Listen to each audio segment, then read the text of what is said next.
Hey, Randy Joe here, and this is 1001 Reviews, a series where I plan on reviewing every single album from the 1001 albums to listen to before you die a book. And today we are looking at Queen's 1974 album, Queen 2.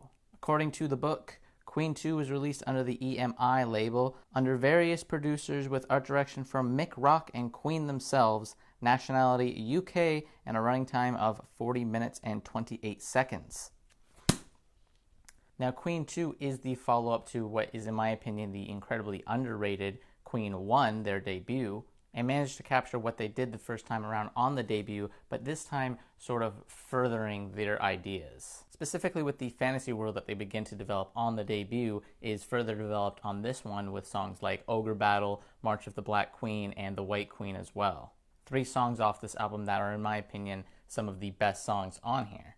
Another thing to mention about this album that makes it kind of stand on its own and remain unique is their approach to having 2 sides to the album. The first side being what is considered the white side of the album, and the second half of the album being considered the black side of the album. The white side being given artistic freedom by Brian May, while the black side is given the artistic freedom of Freddie Mercury. And in my opinion, Brian May's is more consistent, but Freddie Mercury's has more highs. The song White Queen, as it began, is a metaphor for lost love served up in this fantasy world that they are developing, and really does have every band member sort of contributing greatly to this track. The guitar work of the song, Freddie Mercury, and the backup vocals all really glide together as one unit, really reaching this powerful climax as the song approaches its end. And in my opinion, this is one of the best songs on the album, but again, definitely not the best song on the album. That is much later, which I will get to.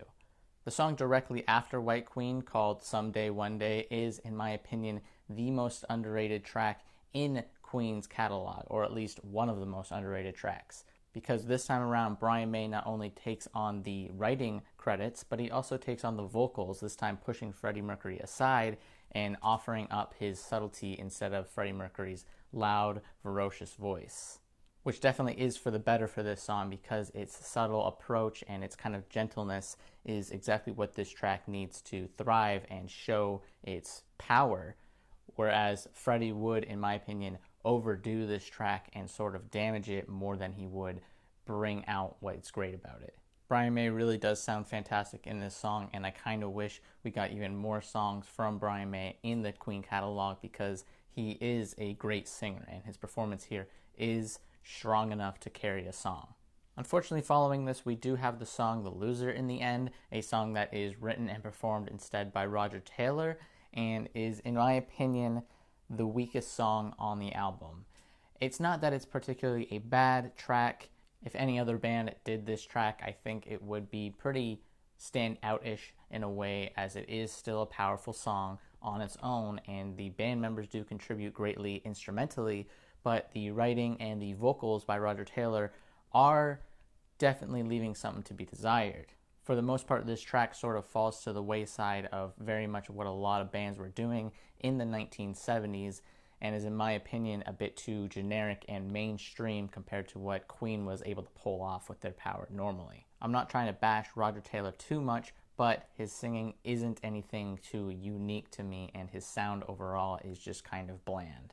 It also doesn't help that this song is sandwiched right between the white side of the album by Brian May and the black side by Freddie Mercury, making this thing really stand out like a sore thumb for just how mediocre it kind of feels. But stepping into the black side of the album, we have Ogre Battle, the first song by Freddie Mercury written here, and is really a fantastic song. Honestly, it is. It has these loud, pummeling instrumentals that are just constantly berating at you, as this Ogre Battle is detailed both lyrically and sonically by Freddie Mercury and the band, as the descriptions of these ogres sort of battling it out, and these loud, screaming, wailing-like tones that are filling up the last third of the song really do illustrate this epic battle of ogres, and really does serve up this fantasy world even more so.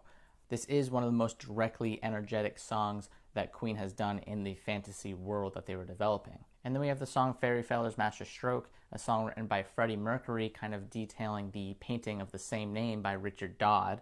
The lyrics of this song do detail the painting in a way and really bring it to life in a sonic level. So when you look at the painting and you hear the song, I feel like it's sort of providing a soundtrack to something that is a still frame.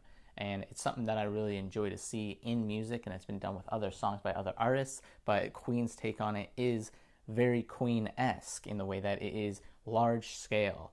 And when I say large scale, I am really emphasizing it for this song, especially because the scale that is on here, the panning and the changing of instrumentation and all these different sounds, all wrapping up into one powerful song, the production techniques alone really make this thing just so grand and powerful. You have all these different arrangements of instruments really just bouncing from ear to ear as Freddie Mercury changes up his shift in tone and is constantly changing up his sort of performance style in a way. This is just a super engaging and enjoyable song overall. But really, as giving as Ferry Fowler's masterstroke is and as powerful as it is, none of that really compares to the massive scale song that is the March of the Black Queen. Like, I can't even fully put into words how amazing the March of the Black Queen is as a song. The best thing I can really say is that this is essentially what Bohemian Rhapsody was before Bohemian Rhapsody even existed. It was sort of Queen's early take on that sort of approach of song, with these very differing structures of the song kind of constantly shifting the tone and direction, developing this larger narrative. But unlike Bohemian Rhapsody's narrative, this one is very fantasy-based and very much easier to follow. This song wasn't even performed live by Queen after being written because of how much is going into the song instrumentally and vocally.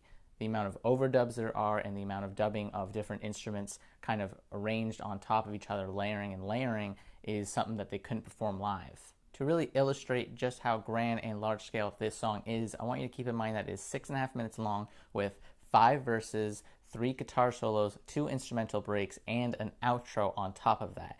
The song is just so chock full of these differing arrangements and these constantly building sounds. And Freddie Mercury, again, vocally sounds fantastic. I mean, this is like top peak performance for Freddie Mercury. This is some of his best performances in my opinion, and honestly, I just love this song so much. So much, in fact, that I would even argue it is on the same level as Bohemian Rhapsody. It's also definitely one of the most underrated Queen tracks. Despite being beloved and known in the Queen community, it should be further known by the mainstream, in my opinion, as it does just as much as Bohemian Rhapsody does in a way, just at a much earlier and more premature extent. Now, the 2 songs following this, Funny How Love Is and the last song, 7 Seas of Rye, are a bit of a come down in terms of descaling the level that was March of the Black Queen. They're really great, enjoyable tracks on their own and do stand quite well as closers to the album. 7 Seas of Rye especially being a reiteration of their earlier version of 7 Seas of Rye off their debut, but this time adding in lyrics to the mix as well. And this is a really great way to close off the album, as it is kind of detailing the fantasy world once more before finally closing things off. So that all being said, with how much praise I've given to this album and how little there is in terms of filler, really only one song I would describe as being weak, which is The Loser in the End, this is a pretty strong and fantastic album from Queen.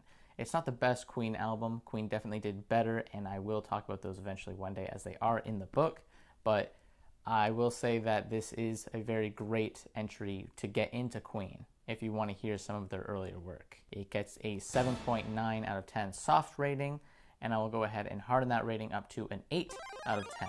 On top of that, I will of course give this album an E for essential, as Queen 2 is definitely a great album and is definitely worth listening to, and so is Queen 1.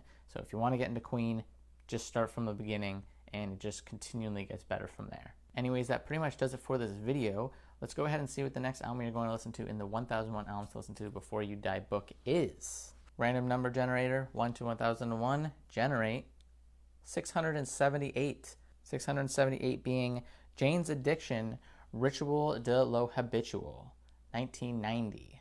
So go ahead and listen to Jane's Addiction, Ritual de lo Habitual, and I will review that in exactly 1 week from now. If you have a comment about this album and your own opinion, then please leave it in the comment section below. Tell me if I'm wrong, tell me if you agree, and of course hit subscribe if you want to follow along and listening to every single album from the 1001 Albums to Listen to Before You Die book. This has been Randy Joe, signing off.